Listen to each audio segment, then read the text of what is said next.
కేటీఆర్ హరీష్ రావు 10 సంవత్సరాలు పాపం నిరుద్యోగులు గుర్తురాలే సార్లకు. హరీష్ రావు చెప్తాడు సిగ్గు శరం ఉండాలి హరీష్ రావు నీకు. అది 10 సంవత్సరాలు నువ్వే సన్నాసి, సిగ్గు శరం లేకుండా ఏదో రాజకీయం చేద్దాం ఇళ్ళకి వచ్చి ఆ 10 సంవత్సరాలు వడ్డీ సహా నిరుద్యోగులు వృత్తి ఇచ్చిన తర్వాత మాట్లాడు. ఈ చిక్కడపల్లి లైబ్రరీకి వచ్చి బహిరంగ క్షమాపణ చెప్పండి నువ్వు, నీ మామ, మీ బామ్మర్ది. కేటీఆర్ హరీష్ రావు 10 సంవత్సరాలు పాపం నిరుద్యోగులు గుర్తురాలే సార్లకు. 10 సంవత్సరాల తర్వాత సార్లకు నిరుద్యోగులు గుర్తొచ్చారు. ఆ 10 సంవత్సరాలు నిరుద్యోగులు ఎందుకు గుర్తు రాలేదు? జాబ్ క్యాలెండర్ 10 సంవత్సరాలు అన్నాడు. హరీష్ రావు చెప్తాడు సిగ్గు శరం ఉండాలి హరీష్ రావు నీకు. ఎందుకు అంటే నిరుద్యోగ వృద్ధి అన్నాడు మొన్న. ఏమని? కాంగ్రెస్ ప్రభుత్వం వడ్డీ సహా నిరుద్యోగం. అది 10 సంవత్సరాలు నువ్వే సన్నాసి, 10 సంవత్సరాలు నిరుద్యోగులు నీకు గుర్తు రాలేదు కాబట్టి నువ్వు నీ ఆస్తులు, నీ మామ ఆస్తులు తీసుకొచ్చి ఆ 10 సంవత్సరాలు వడ్డీ సహా నిరుద్యోగ వృత్తి ఇచ్చిన తర్వాత మాట్లాడు. నీకు నిజంగా చిత్తశుద్ధి ఉంటే నిరుద్యోగులు అంటే ఈ చిక్కడపల్లి లైబ్రరీకి వచ్చి బహిరంగ క్షమాపణ చెప్పండి నువ్వు, నీ మామ, మీ బామ్మర్ది. సిగ్గుసారం లేకుండా ఏదో రాజకీయం చేద్దాం ఇళ్ళకి వచ్చి అది కొంతమందిని పెట్టుకొని ఏదో చేద్దాం రాజకీయం తీసుకొచ్చి. మాకు రాజకీయాలతో సంబంధం అండి. నిరుద్యోగం తీసుకొచ్చి ఇళ్ళకి ఇరికిచ్చి రాజకీయం చేద్దామని ఏదో రాజకీయ పబ్బం గడపాలని చూస్తున్నారు. ఆ రోజు ప్రాంతీయ అభిమానం అన్నావు, ఆ రోజు చచ్చిపోయింది మా వాళ్ళే. తెలంగాణ ఉద్యమంలో చచ్చిపోయింది మా నిరుద్యోగులే. ఆ రోజు కూడా చంపారు. ఈ రోజు చేంజ్ చేయాలని చూస్తున్నారు వీళ్ళకి. ఆ సిగ్గుసారం లేకుండా ఇళ్ళకి వస్తారు అది మీకు.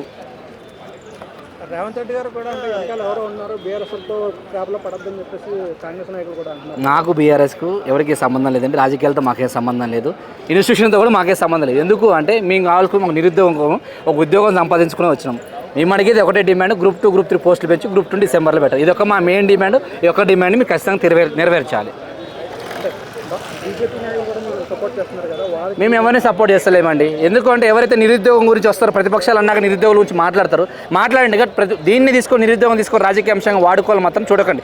ఎందుకంటే మొన్న టీజీపీఎస్సీ ముట్టడికి వచ్చినప్పుడు సిగ్గుసేరం లేకుండా టవల్ వేసుకొని వచ్చారు పింకీలు. ఎడబండి 2 రోజులు ఫామ్ హౌస్లో బండిరా ఇన్ని రోజులు. ఇప్పుడు వచ్చి నిరుద్యోగ అంశం తీసుకొచ్చి అదే అసలు బస్టు పట్టించిందే మీరు 10 సంవత్సరాలు. ఆ ఆద్యుడు మీరే, దీనికి పునాది నువ్వేనే తీసుకొచ్చి ఈ రోజు అయితే పెద్ద దశకు రాజకీయం చేద్దామని చూస్తున్నారు. దీనికి మేము మద్దతు తీసుకుంటున్నామన్నా, మద్దతు తీసుకోమంటలేము, కానీ దీన్ని రాజకీయం చేయొద్దు అంటున్నా. ఎందుకు అంటే డైరెక్ట్గా పేపర్ స్టేట్మెంట్ చెప్తున్నా హరీష్ రావు. అది తీసుకొచ్చి వడ్డీతో సహా నిరుద్యోగులకి నిరుద్యోగ భృతి అన్నాడు. 10 సంవత్సరాలు తీసుకొచ్చి నువ్వే కదా, నువ్వు నీ మామే కదా ఉంది, తీసుకోండి మీ ఆస్తులు అమ్మి తీసుకొచ్చి మాకు నిరుద్యోగ భృతి ఇచ్చేయండి, అప్పుడు వచ్చి మాట్లాడండి. రేవంత్ అన్న స్ట్రైట్ ఫార్వర్డ్ మీకే చెప్తున్నాము, నిరుద్యోగులకి మీకు గ్యాప్ ఉండడం వల్ల ఇది జరుగుతుంది. నెంబర్ 1, మీరు నిరుద్యోగులు పిలిపించుకోండి, నిరుద్యోగ సమస్యను మీరు తెలుసుకోండి, దాన్ని ప్రాబ్లం మీరు సాల్వ్ చేయండి. మీరే ప్రతిపక్షాలకు అవకాశం ఇస్తున్నారు. ఇందులో అసలు వాడికి అర్హత లేనివాడికి మీరు అవకాశం ఇస్తున్నారు. గ్రూప్ 2, గ్రూప్ 3 అంటే ప్రధాన సమస్య. ఆ రోజు సమస్య గురించి ఇదే ప్రెస్ క్లబ్లో మీరే వచ్చి మాట్లాడారు. మళ్ళీ ఇదే ప్రెస్ క్లబ్కి వచ్చి మేము వచ్చి మీటింగ్ పెట్టాల్సి వచ్చింది. గ్రూప్ 2, గ్రూప్ 3 పోస్టులు పెంచి గ్రూప్ 2 డిసెంబర్లో వేయండి. రాజకీయ నాయకులు అలా మీ చేతులకు దండం పెడుతున్నాం. మీరు దీన్ని తీసుకొచ్చి నిరుద్యోగులు తీసుకొచ్చి రాజకీయం చేసి మళ్ళీ ఏదో చేద్దాము, మళ్ళీ ఏదో ఉద్యమం చేద్దామని చూస్తే మాట ఎవడు చూడు. ఇదే అశోక్ నగర్ వస్తే మళ్ళీ మీరు ఆగం అవుతారు, రావాకుడు ఎవరు. కానీ ఇప్పుడు పరిణామాలు చూస్తుంటే చాలా దారుణంగా అనిపిస్తుంది. మీరు అందరూ చూస్తున్నారు, నోటిఫికేషన్ వచ్చినా సరే, నోటిఫికేషన్ వచ్చినా కూడా ఏ ఒక్క ఎగ్జామ్ రాస్తున్నామంటే కూడా పూర్తి స్థాయిలో మానసిక పరిస్థితి లేదు. ఎందుకంటే మొదటి వరకు డిఎస్సి, హెచ్డబ్ల్యూఓ, తర్వాత డిఏఓ, నెక్స్ట్ గ్రూప్ 2, తర్వాత గ్రూప్ 1, తర్వాత గ్రూప్ 2, తర్వాత గ్రూప్ 3 ఈ విధంగా వరుసగా ఇచ్చారు. ఏ ఒక్కదానికి ప్రిపేర్ కాలేకుండా ఉన్నాం. అందరూ చెప్తున్న సమస్య. ఇప్పుడు మీరే చూసుకోండి, మీరు ఒక ఎమ్మెల్యే, ఎంపీ, ఎమ్మెల్సీ ఒకేసారి నోటిఫికేషన్ వస్తే మీరు ఏం చేస్తారు? మీరైతే మీరు సమయం ఇచ్చుకుంటారు. అంటే ఎమ్మెల్యే పోటీ చేసుకోవడం కోసం, ఎంపీసీ పోటీ చేసుకోవడం, ఎమ్మెల్సీకి మీరు రకరకాల మీ చేతుల్లో ఉంది కాబట్టి మీరు సమయం ఇచ్చుకుంటారు. మరి మాకు సమయం ఇచ్చేది ఎవరు? మీరు మమ్మల్ని అర్థం చేసుకోవాలి కదా.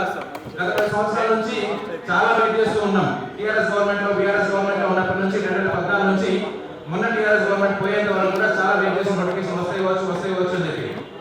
కానీ ఒక్క నోటిఫికేషన్ కూడా ఇవ్వకుండా చివరి నోటిఫికేషన్ అంతా క్యాన్సిల్ చేసి గందరగోళం చేసేది. ఆ పరిస్థితి కూడా మేము అనుభవించాము.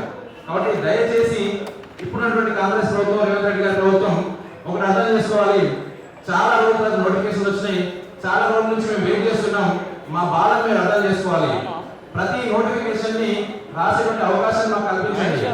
ఇప్పుడు నెక్స్ట్ ఆగస్టులో డేట్ ఇచ్చారు, 7th, 8th గ్రూప్ 1 ఇచ్చారు. తర్వాత గ్రూప్ 1 వచ్చేసి అక్టోబర్ 21 నుంచి 28 వరకు ఉంది. దాని తర్వాత నవంబర్ 17, 18 గ్రూప్ 3 ఉంది. ఒకటి ఆబ్జెక్టివ్, తర్వాత డిస్క్రిప్టివ్, తర్వాత ఆబ్జెక్టివ్. ఈ పరీక్షలు విధంగా రాసుకోగలుగుతాం మేము. దయచేసి ఆలోచించండి. అదేవిధంగా గ్రూప్ 2, గ్రూప్ 3 పెన్షన్ ఏదైతే పోస్టులు చెప్పారో పెంచి ఈ గ్రూప్ 2 ఎగ్జామ్ ని గ్రూప్ 1 మెయిన్స్ తర్వాత నిర్వహించండి. అది అందరికీ అనుకున్నటువంటి తేదీగా ఉంటుంది. దయచేసి మా అందరి యొక్క అభ్యర్థనను మీరు మన్నించాలని చెప్పేసి రేవంత్ రెడ్డి గారికి ఈ సభాముఖంగా తెలియజేయడం జరుగుతుంది. దయచేసి ఆలోచించి మాకు సరైన న్యాయం చేయాలని చెప్పేసి కోరుకుంటున్నాం. థ్యాంక్ యూ అండి రెడ్డి గారు. అయితే మీడియా మిత్రులకి ఈ సందర్భంగా ఒక విషయం, ఒక చిన్న సబ్మిషన్. ఇందాక ఏదైతే వెబ్ నోట్ అనుకున్నామో అది ఇంకా వెబ్సైట్లో అప్లోడ్ కాలేదు. మేబీ ఫేక్ కావచ్చు.